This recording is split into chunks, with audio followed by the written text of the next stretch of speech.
Yoshi's Crafted World is an okay game when you judge it in a vacuum, but it's missing a lot of what I admired about Super Mario World 2. It's very empty feeling in a way I will succeed or fail to describe. First off, I'll begin by saying I love the artistic direction they went for in Crafted World. It's composed of different types of materials like construction paper, yarn among other threads, writing utensils, cardboard, and lots of other things that you'd expect to craft pieces of illustrations. Everything is brightly colored and reflects well in the sunlight, making for an overall beautiful looking game. When it comes to the soundtrack, they aim for this nostalgic, infantile kind of feel, you know, songs you might hear in a kid's show.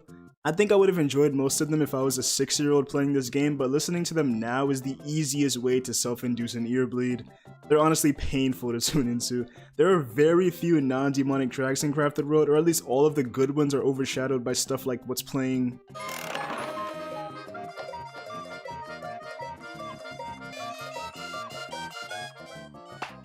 Beyond auditory issues, the gameplay is dumbed down and it comes off as mildly bland as a result. You can just infinitely flutter your way through most of the levels, there's a big health bar, plus obtainable armor to increase your defense for some reason, and egg throwing doesn't feel satisfying because it's been oversimplified. Despite presenting a gorgeous world, the level design is just basic. I mean, it's not bad, but it's not something that grants a good sense of fulfillment or that wow factor like when a new stage is based on a new weapon you just unlocked, you know? Playing through most of this game generated next to zero emotions for me. For Ori and the Blind Forest, I'd smile for how awesome the presentation was, or for Sonic Heroes, I'd at least get passionately angry with it. But for this, I kinda felt nothing. Compare the gameplay philosophy of Crafted World to a game like what I mentioned before, Yoshi's Island for the SNES, or Super Mario World 2, a game with faster ground speed and more air drift. It's much more engaging while also sporting its own colorful storybook aesthetic that gave it its own sense of identity. Seeing these euphoric creatures and music that elevates you, it naturally lent itself to a game that was more peaceful, but that illusion of happiness created by this world was broken once you made a mistake. Baby Mario crying alongside the beeping of the timer naturally made you want to panic. You had to know how to properly control Yoshi so as to not get hit, because if you did, you'd have to account for your positioning in a matter of seconds to get Baby Mario back, which is hard depending on where you are. In your mind, you begin to adapt to Yoshi's movement and you play more cautious because you're trying to preserve that solace-induced world that the game presents. It's only when you get hit that, you know, everything starts to go down and you start to go crazy, you know, the stress fills in, the anxiety comes in. You know, the challenges in this game made you improve, which is something that can be attributed to good game design. Even the aiming system was more engaging. You had to time your throw when the reticle got to where you wanted it to be. It's pretty awkward at first, but then you adjust and, you know, you gradually improve, and as you gradually improve, the game gradually ups its difficulty and the puzzles that require a more intricate line of thought. There were many different kinds of puzzles of varying difficulties within the stages that required calculated throws, which again encouraged you to only get better. The game is filled to the brim with multiple layers of decision making when it comes to stuff like this. There are also items that grant you distinctive abilities like spitting seeds, breathing fire, freezing enemies, and transforming Yoshi into different vehicles. All of these features combined create a general level design that felt inspired and fresh. Crafted World has none of that depth. The gameplay is oversimplified to the point where puzzles are just one-dimensional throwing eggs at whatever you see, and you can afford to make so many mistakes because of the health system and armor mechanic. The game as a whole is just empty when it comes to progression, and it is such a bland title that plays it so safe that I can't even enjoy it or get angry with it. The final complaint I have is why after you've already beaten the level you're given more things to collect like objects and Poochie Puffs. Are we being serious now?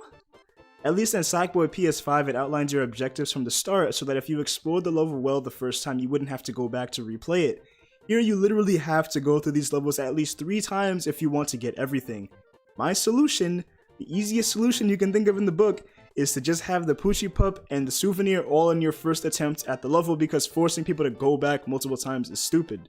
Obviously the extra collecting is optional, but still, for someone who, you know, may want to 100% this game, it's a monotonous chore. And if a game is a chore, if it's not fun, if it's annoying, then that's the biggest sin it can commit. Video games can be easy and enjoyable at the same time. I mean, look at Devil May Cry 5, a lot of Sonic games, Kirby in general, and a lot of Mario games. I criticize Crafted World more because the Yoshi franchise used to be rich in both environmental appeal and gameplay, but now it's just a hollow shell of what it once was, and it's not good at all.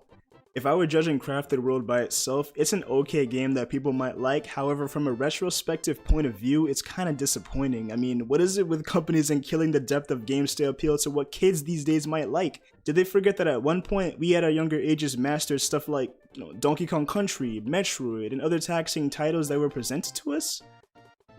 Kids these days, they're capable of learning, improving, evolving as players. I mean, they have the time to do so. So what is it with this new philosophy of oversimplifying everything? I don't get it at all.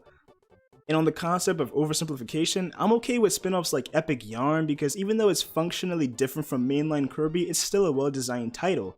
Plus, the actual Kirby games are still being produced nowadays, so it's not like they abandoned the core philosophy that Kirby set out to emulate in the first place for the simplified style of Yarn, unlike Yoshi where the unfun gameplay is all it'll ever be from here on out.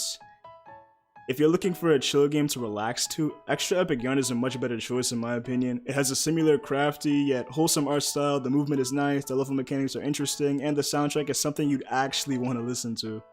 It is very appealing from a visual standpoint, however being a nice looking game isn't enough. It's missing a lot of the gameplay charm that the franchise initially had.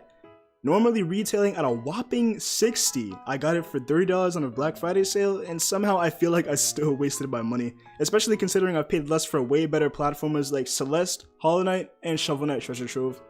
Sorry, but I'd really not recommend this game. Anyway, thank you and have a good day. See ya.